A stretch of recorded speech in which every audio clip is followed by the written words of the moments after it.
میرے نا نفسیات کے جو استاد تھے نا، انہوں نے مجھے ایک بات، بہت پرانے سالوں کی بات انہوں نے بتایا تھا کہ تیرا ذہن جو ہے نا بیسیکلی وہ اصل میں تیرا غلام ہے، مگر اگر تجھے یہ بات نہیں نہ پتا ہوگی تو تیرا ذہن جو ہے نا اس کا تو غلام ہے.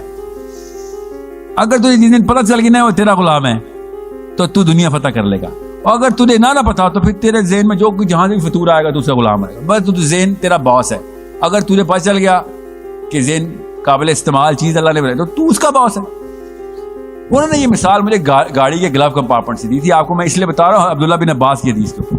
کہتے ہیں یار تمہاری نا گاڑی میں اگر کوئی چابی تم نے ڈھونڈنی ہو نا، چابی، اب میری گاڑی کے گلو کمپارٹمنٹ میں ہر چیز ہر ایک کی ہوتی ہے، بھرا ہوا ہوتا ہے، امرو یار کی زنبیل ہوتی ہے نا، تو چھوٹی چھوٹی بڑی بڑی چیزیں.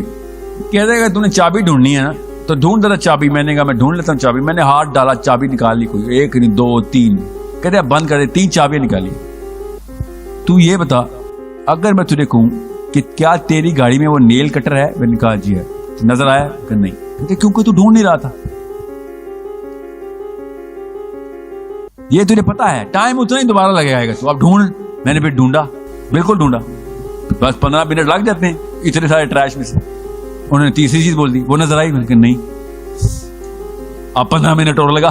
کراتا رہا مجھ سے وہ یہ مشقیں کہ تو کب اپنے ذہن کو تابع کرے گا اپنے، کہ جب تجھے پتا ہوگا نا کہ قرآن پاک میں تجھے اللہ تعالیٰ کی نشانیاں ڈھونڈنی ہیں تو ساری نشانیاں ملیں گی. اگر تُنے برکتیں ڈھونڈنی ہیں تو برکتیں بھی ملیں گی، نشانیاں نہیں ملیں گی. لیکن اور اللہ تعالیٰ کہہ رہے کس کے لیے نشانی ہے؟ جو عقل رکھتے ہیں، جو ڈھونڈ رہے ہیں ان کو نشانیاں مل رہی ہیں.